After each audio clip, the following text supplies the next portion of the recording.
Welcome back. I hope everybody enjoyed lunch. It's a great pleasure now to open the afternoon session of the first Desmarais Global Finance Lecture, and it's particularly to introduce our inaugural keynote speaker for this event, which I'm very excited about. Please welcome with me Professor Darrell Duffie, who's the Adams Distinguished Professor of Management and Finance at Stanford University.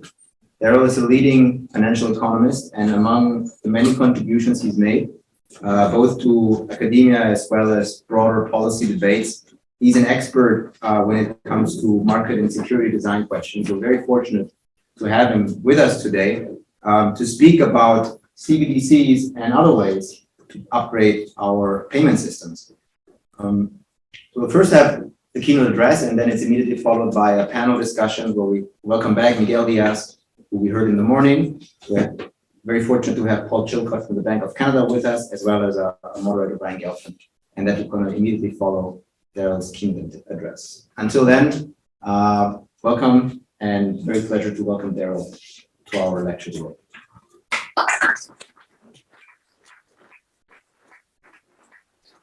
Thanks, David. I just want to say it's been a really exciting day already. I learned a lot from Miguel and Martin and Yifeng this morning, and I'm going to try to keep up my part of the bargain in the next few minutes, and I'm looking forward to discussion and then the panel discussion immediately following. I want to go back to a higher level, as Miguel started this morning, and I'm going to try to resonate some of the themes that Miguel started with today. Can everybody hear okay? I think it's easier for me not to use the microphone. Great. Okay, so as Miguel said, we shouldn't, I agree with him that we shouldn't start with the payment medium, but rather the problem that we're trying to solve. What is it that we're here to do? And I think, let me use a few slides to illustrate that. In the payments industry literature, it's always Alice and Bob. So if you can see it, here are Alice and Bob. And Alice is at the store. She wants to buy a loaf of bread. It's $8. That's because I live in Palo Alto. And the problem we're trying to solve is, how is Alice going to pay Bob? Now, you can think more broadly. How are you going to buy your airline ticket, make your car payment, buy securities, do a cross-border payment? There are lots of use cases. And we might not end up with the same payment system for every use case. It might not be as universal as we think, but I'm going to focus on a kind of general purpose CBDC, as well as some alternatives for solving this problem of how Alice pays Bob. And the way it's been done since the 1500s in Venice, at least, where the Banco del Giro, which is how money circulates in the banking system, was invented. It's the same Giro as the Giro d'Italia, for those of you that do cycling. And the idea of the Banco del Giro in Venice in the 1500s is that Alice sends an instruction to her bank saying, please reduce the amount that you owe me by $8, and send a message to Bob's bank saying that in return, they should credit Bob's account for $8. And then Bob can use his deposits to make other payments later. That's the 99% case, except for cash, paper cash, which is going out of circulation. I read just this week that between 2015 and 2020, paper cash and paper checks in Canada went down by, its usage went down by 30%. So we're heading into a new setting. Will it all be credit cards, which is the majority use case, as you probably, most of you in your daily lives are using credit cards. We'll talk about that. It's going to be very hard to convince Alice not to use her credit card and start to use a CBDC if she's getting 2% back in rewards that are funded by by Bob's interchange fees. If she opens her apps and she sees, I get a reward if I use that, I don't get a reward if I use that. That's one of the issues. That's why I think this is going to be an interplay of regulation and technology to get to the next payment system, and I'll have a lot more to say about that. So this is the bank rail payment system, and the way I look at it, we're going to be down to either 2 or 3 alternatives. One is to upgrade the bank rail payment system, One is to introduce a CBDC, so go with public money option, which, however, I predict will end up getting managed pretty much on the same bank rail payment system, or use some sort of alternative new technology like stablecoins. And they have somewhat different consequences, but remember, our main issue here is how is Alice going to end up paying Bob the most effective way? This chart, I don't know if you can see it well enough from the back of the room. I took the data out of McKinsey's Global Payments Report. I didn't audit how they collected those data. I'm not sure they're all accurate, but I think it gives you an idea of how the revenues to payment service providers stack up in North America versus the rest of the world. And I made a big black line between consumer and commercial. The North America stack is heavily loaded on the consumer side, meaning consumers pay a lot more to payment service providers in North America as a fraction of the total stack than they do in the rest of the world. And you can see where most of that is coming from. It's the bottom element, which is credit cards. Credit cards in North America are very expensive for somebody. In this case, it's for Bob. And in the rest of the world, not so much. In Europe, interchange fees are regulated to a much lower level. The stack size in North America is also pretty big. It's over 2% of GDP, which might surprise some of you that that much is paid. Now, that's not deadweight loss. Most of that is transfers, but there are incentive effects created by having payments be so expensive, especially for merchants. And one of the things we might want to see is a reduction in distortions associated with this.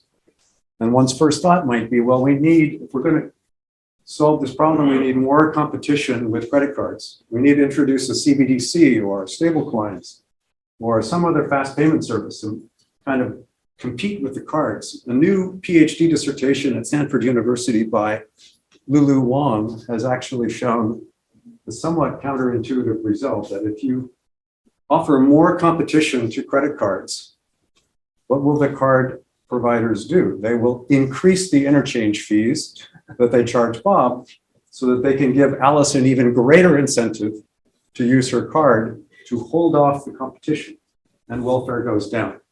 So we need to think about how to solve this problem a little bit more subtly than simply adding competition from another payment network.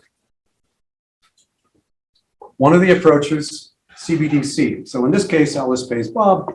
She does basically the same thing, but there's only one bank involved, the central bank. The service is provided through commercial banks, most likely in the United States and Canada, in fact, in most countries, including China. But the liability is on the accounts of the central bank. So Alice sends a message to her payment service provider. It might be a bank or a non-bank payment service provider. Please take $8 out of my account and put it in Bob's account. Pretty simple. It sounds very attractive. It cuts out a lot of the spaghetti underlying the bank rail payment system. But again, it's not simply a question of finding the most elegant solution. We want to find the solution that solves the payment problem the most effective way. The other alternative I mentioned a few moments ago is stable coins. So in this case, Alice goes to an issuer. She pays maybe out of her credit card account $500 to get 500 stablecoin tokens, or she buys them on a cryptocurrency exchange. And now she can pay Bob in stablecoins. Of course, this only works if Bob takes the cryptocurrency. And so far, the scale effects are not there yet. They might reach scale in the cross-border business-to-business payment arena first, unless banks and central banks find a better way. That's a big pain point right now is cross-border, peer-to-peer and business-to-business payments. That's probably where the first big changes will be seen. Okay, I want to focus a lot of attention on the alternative I first mentioned, which is upgrading the bank's payment rails. And there's work going on all around the world over the last 25 to 30 years on what are called fast payment systems or instant payment systems or faster payment systems. And what does that mean? It means real-time gross settlement. And it means it's open 24/7, 365. That's basically what it means. What are the advantages? Well, when Bob gets paid, he gets instant access to the money. He can spend it immediately. There are other technology advantages. It's available around the clock, et cetera, but I want to focus on the advantages associated with creating competition, because I'm going to keep coming back to the theme. That's what is mainly missing is competition. The banks could, in principle, do everything on their own, but bank shareholders don't have the incentive to create an upgraded payment system, at least not now, although there are some green shoots showing in terms of competition that I'll talk about in a few minutes. I've listed some examples, but I'm going to focus on the last one, which is the Brazilian system, because it's come online recently. It's in Brazil, they've done it in a way that I think illustrates how much competition might be possible, or at least how much improvement in payments might be possible if you take a fast payment system and don't simply provide it to the banks, but you provide it to everyone. What do I mean by that? I'm going to have to unpack what I mean by that. And I'm going to pick on FedNow because it's the upcoming payment system being introduced by the Fed. It's being developed at the Federal Reserve Bank of Boston. It's a wonderful innovation. It is a fast payment system that's going to try to do more than the private sector fast payment system in the US called RTP, which did not have sufficient incentive, being backed by a small number of large banks, to really create the highly competitive, highly interoperable, highly accessible payment system that I think we're talking about today as an end result. And so the FedNow is going to be available to a wider set of banks. I'm not going to talk about technology, but the technology is going to be really great. But let's talk about competition and markets rather than technology for a moment. If you go to the FedNow website, it's pretty apparent that what's intended is that the Federal Reserve is providing this fast payment system to all US banks so that they can choose how they want to provide fast payment services to their respective customers.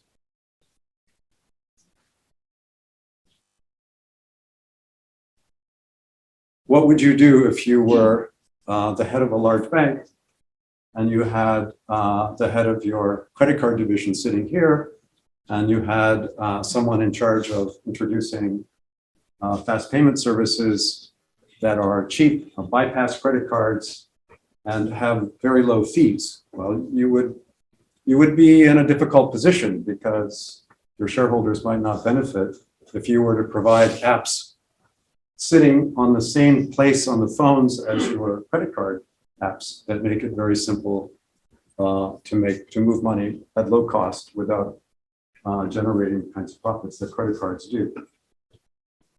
That doesn't necessarily mean that it's a lost cause. If those of you who followed the Financial Times story last week may remember that Jamie Dimon called the head of the credit card division and the head of the new payments division at JP Morgan together and said, if you guys can't work together so that we are going to introduce and compete with our bank railed fast payment system and use fintech non-card based payments, then you're going to be fired. He literally said that. Now, maybe he said it in jest, but it was a very notable case of which one bank is seeing the writing on the wall. It knows what's coming. Dimon referred to Square, which is a non-bank fintech payment service provider that's starting to erode the bank oligopoly in payments. And maybe that kind of green shoots will be enough to generate competition, but maybe not. And so I want to talk about what Brazil has done to spur competition. Could be done perhaps with CBDC, but let's talk about their fast payment system. So here's Alice. She's going to pay Bob through Brazil's fast payment system, which has an overlay called Pix. Here's how it works.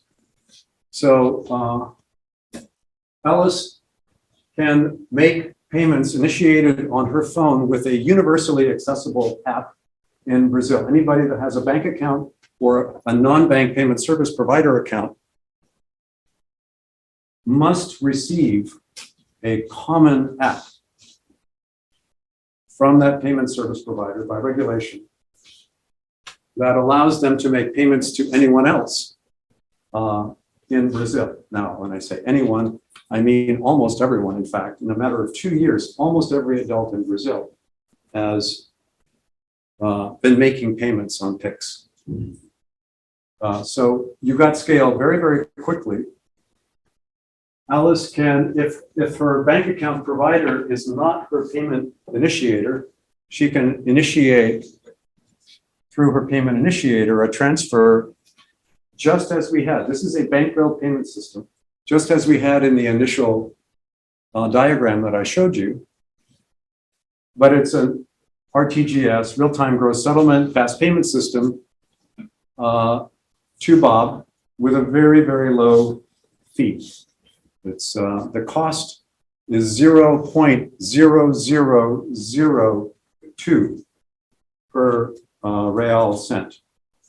It's extremely low cost. Now that doesn't mean that the merchant will be provided that service by their account provider at very low cost, but just the rails themselves are very, very inexpensive and very fast. The infrastructure provided to do this are two elements. One is the back-end fast payment system. In Brazil, it's called SPI. And the other is a database of aliases. If Alice wishes, she can keep a list of payees on her phone that she would typically use, their aliases, and the central bank will provide the service through PIX of allowing her to just say, send McGill $10. Literally, you could just talk it into, with Siri onto your phone. I'm not sure that's available in Brazil yet, but that's the idea. Keep it very simple. Or if she prefers, or McGill prefers privacy, she can do the usual thing of putting in his bank account details.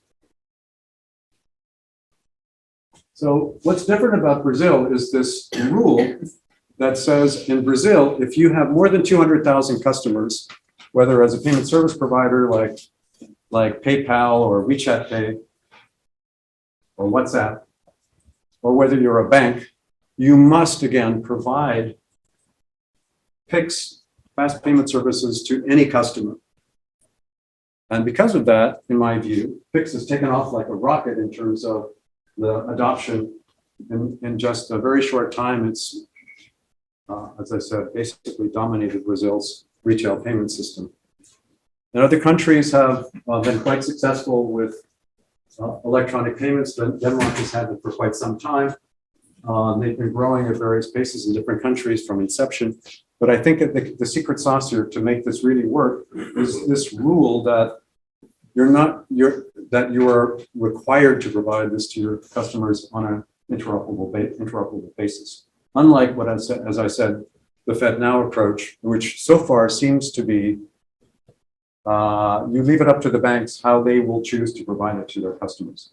By the way, 2 weeks ago, there was a report to President Biden in response to his executive order on digital assets from the Treasury Department that mooted the idea that FedNow could be adapted to this approach of making it highly interoperable and accessible.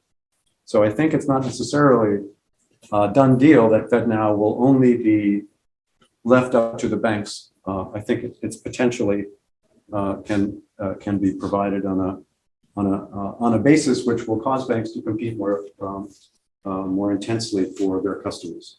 How am I doing on time? 20 minutes. Okay.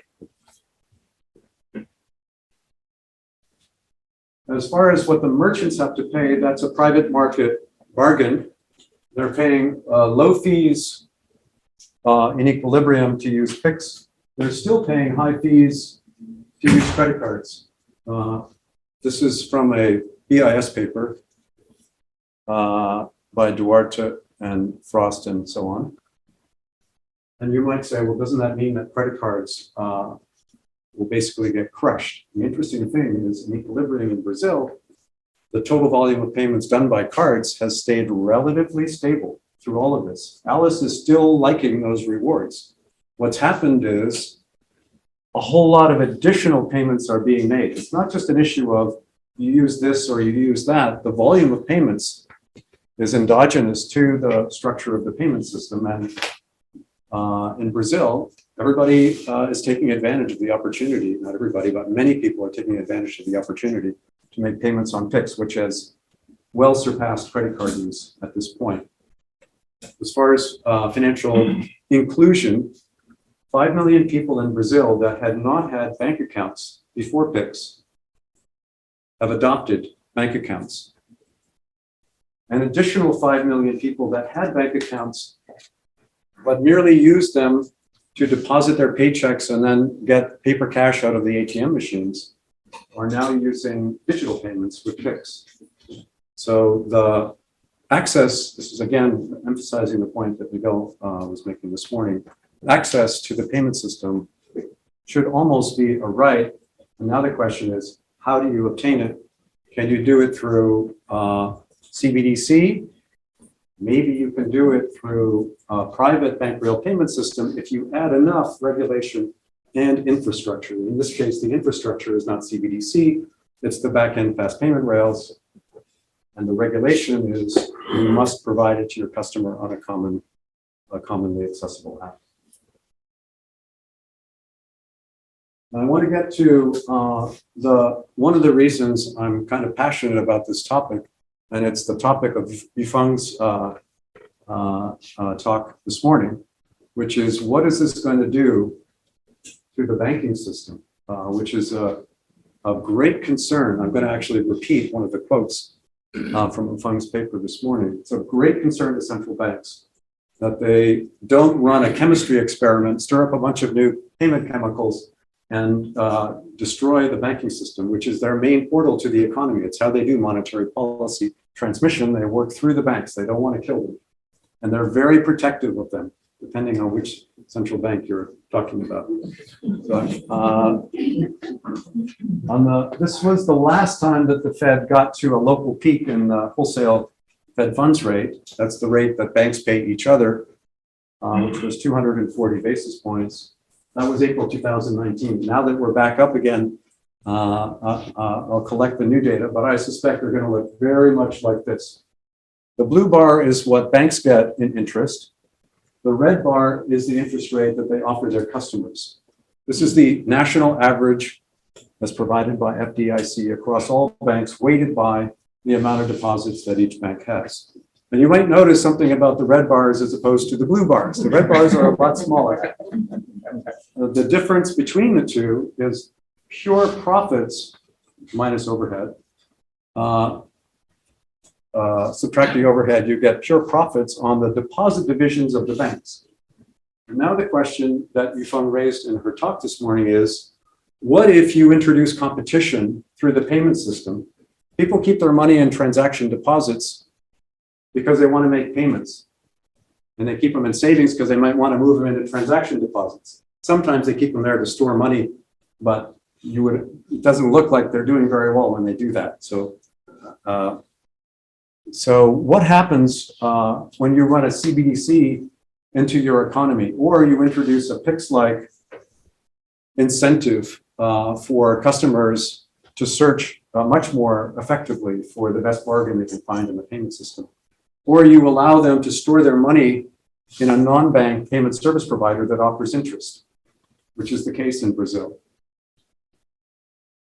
So the technology, this was in Alfred's discussion, the technology of the payment service is going to start to matter because it's going to affect the fungibility of bank deposits and the degree to which banks are going to have to compete to hold down those deposits. And that's true even if the interest rate on the CBDC is 0. So what you should be thinking about are banks that are getting funding from depositors and then passing it on to lenders in a relatively oligopolistic market. Oligopolistic because if it were competitive, then the red bars would be very close to the blue bars. Will it be the case that if competition forces the red bars up a lot, increasing the cost of funding to the banks, that they will then in equilibrium reduce their lending to borrowers? And the answer is it depends. And Yifeng gave a great discussion of how that works in her model. And I'm going to talk about that for the next couple of minutes, and then I'm going to conclude.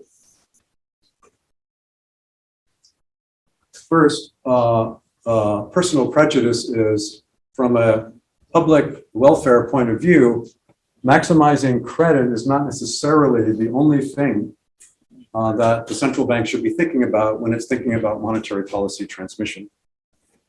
Maximizing credit, if it's obtained, if you think that you're maximizing lending by holding down competition and allowing cheap funding for banks so that they will offer more loans, you should also be thinking about, what am I doing to the welfare of the payment system, of depositors? Why should depositors be funding the increase in lending, even if you think it's a good idea to increase the lending?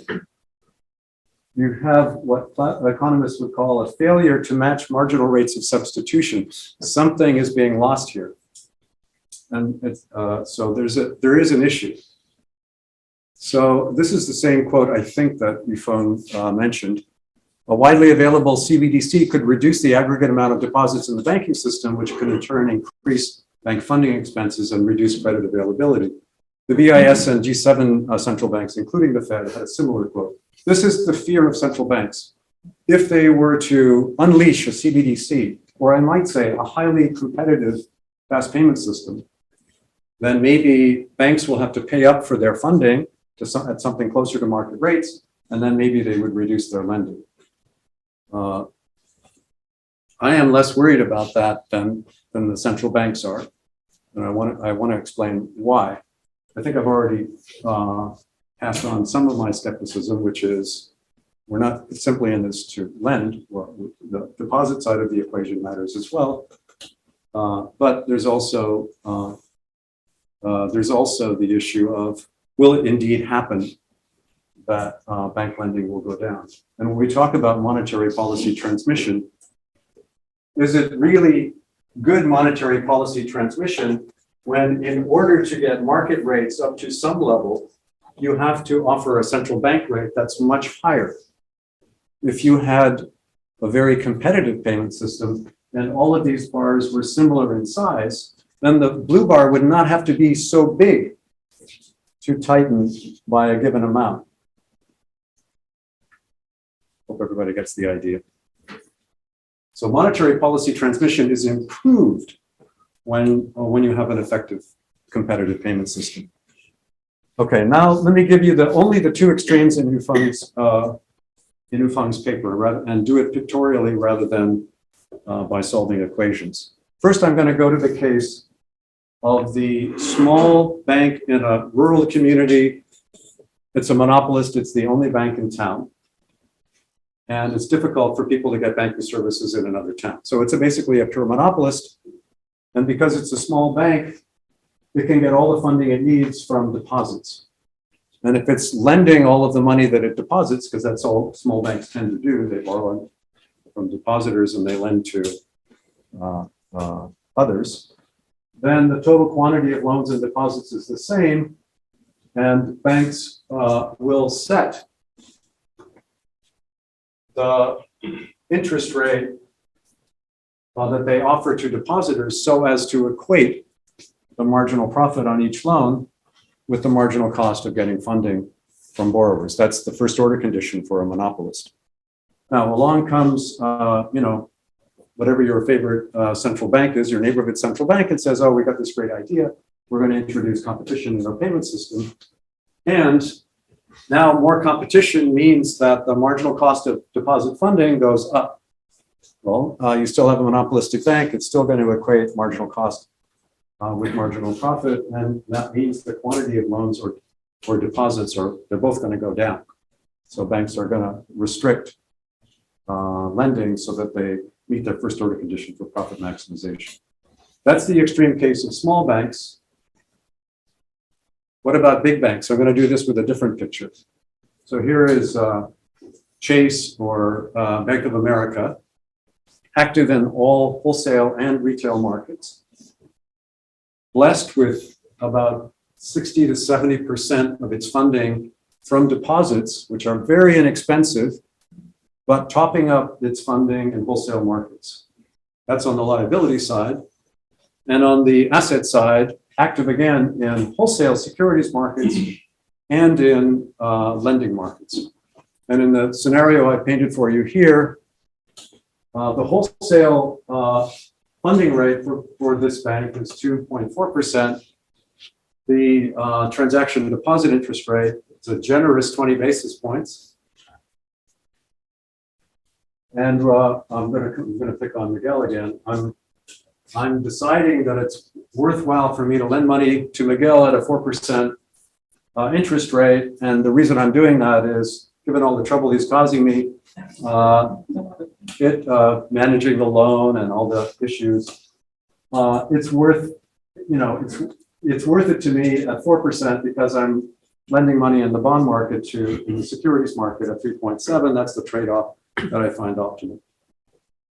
Now, what will happen if we introduce competition in the payment system and the transaction deposit rate goes from 0.2% to say 1%, not all the way up because there won't be perfect competition?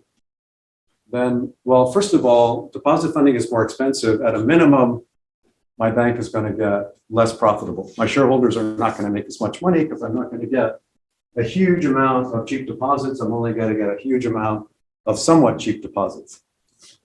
Am I still going to make Miguel the loan? Well, before what I was doing, I was deciding whether Miguel was a good choice for my asset portfolio in comparison with securities. It's not the case that in the old days I was lending money to Miguel because I could make it up. I could make up the loss by saying to myself, well, you're getting cheap funding, you can afford to lose money on Miguel. No, it's got to be a positive, profit on that loan when I consider the alternative of the other assets. Wholesale funding rates, those are my marginal source. That's my marginal source of funding. And if I have to pay more for deposits, my blended source of funding will be higher, but my marginal source of funding will still be the wholesale rate. I'm not going to change my loan to Miguel. And that shows up in the equations in the paper by Yifeng, Tony, and Chiron. That's very clear. They actually talk about that. I just wanted to emphasize that large banks are not going to reduce their lending. Small banks probably would reduce their lending. What happens in the general equilibrium is not entirely clear. There's an excellent paper by Jonathan Cho, David El Hosseini, and Ju, one of the co-authors of one of the papers this morning, that shows that in a general equilibrium context might not have all the bells and whistles, but it has full GE. When banks offer higher interest rates, they get more deposits, there's more funding going into loans, and in general equilibrium, lending actually goes up, not down. So we can't be entirely sure which way this is going to work out. That's a table from their paper. Let me just finish with how I view the policy discussions. I've been involved in a lot of policy discussions on this topic over the past couple of years. And I still don't know how this is all going to come out. I don't know what technology is going to come out the back end of this, but I've started to crystallize how I view going forward policies that I think would be appropriate, let's say for the United States, which is where I'm most familiar with the situation. And I've been following very closely what's happening in the White House, Treasury Department, and Fed in the US on these policy issues. And I actually see a kind of movement, and I think it's been spurred by CBDC, which is a great thing. Miguel and I talked about how CBDC has kind of changed the conversation. If you're not going to do CBDC for all the reasons that you say it's not good, then what are you going to do? And now we're getting to finally some degree of direction in US policy, which I see has been quite lacking until recently. So first, I would elevate the use of regulations and fast payment infrastructure to promote a more open, interoperable, and competitive bank rail payment system. It's a combination of technology and regulation. I think it's crucial. I wouldn't stop there. We don't know yet what digital currencies might offer. And I'm doubting that the government is going to be the source of innovation in the cryptocurrency space. There are lots of risks there. So I would go along with those that say we should see what they can do, give them a chance, of course, subject to compliance requirements. And again, you want to make sure that you don't get walled gardens in the stablecoin space either. And then as far as CBDC, and again, consistent with reports to President Biden just recently, there's no need to make that commitment yet. People were looking for an answer. Are we going to do it? Or are we not going to do it? The Treasury report to President Biden says, let's do the R&D. Let's see what the capabilities are. Jim, who's going to speak later today, I'm hoping will give us an update. He's been involved in Project Hamilton with the MIT Digital Currency Initiative, and they are moving forward on R&D. And there's a whole lot more that I'm sure that they're going to be, Jim may be telling us something this afternoon about what they're going to be doing next. But why wouldn't the United States want to have that technology as an option, whether it's for domestic payment upgrade or to keep up with other central banks that are moving forward?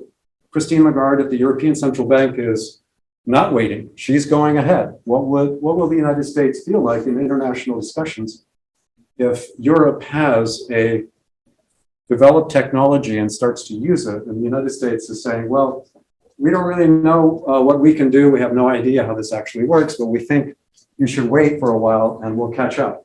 I don't think that's a very good way for US policy to work. I'm not an American, by the way, I'm Canadian, but I don't think that's a good approach. Governor Brainerd has said that she can't wrap her head around the idea of providing leadership in international discussions of payment technology if the US has nothing to offer in terms of the ability to have that technology.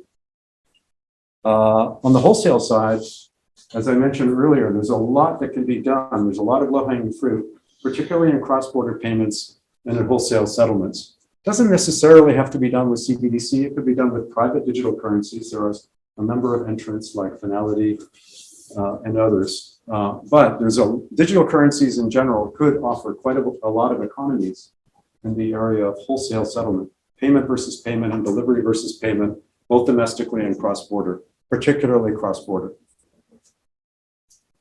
And then when thinking about the international dimensions of this, there are some very important trade-offs involved.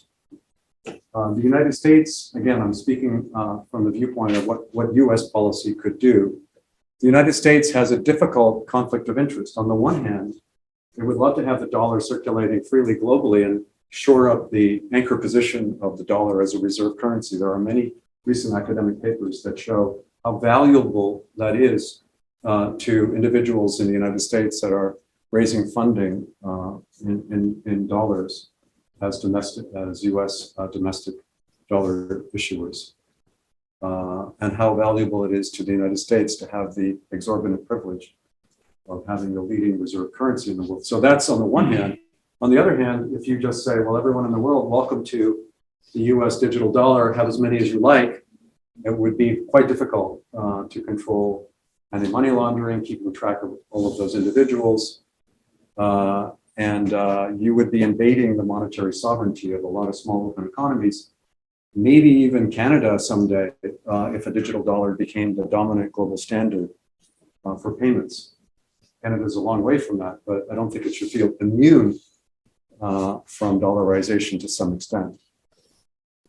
So the trade-off that the US faces, be a good global citizen or anchor the dollar as the dominant global currency, it's going to get sorted out, and I think it's going to end up with the Fed will not give everybody in the world dollar accounts, but that doesn't rule out the possibility that with digital dollars in the private sector, that there won't be a significant amount of dollarization with private digital currencies, whether it's USDC or in a different form, could be even private bankroll payments. China has introduced a cross-border business-to-business digital currency called CNHC. It's not actually circulating yet, it's still waiting for licenses, but I don't think the United States would sit by idly and restrict the use of a digital dollar internationally if China were to start encouraging the use of CNHC in many small countries around the world. So again, there's some geopolitical overlays here. There are also principles related to privacy and so on. There's a report on China's central bank digital currency issued out of the Hoover Institution this year. You can find it on my webpage that discusses these geopolitical issues and privacy issues and talks about US policy in this area. So thank you very much, David.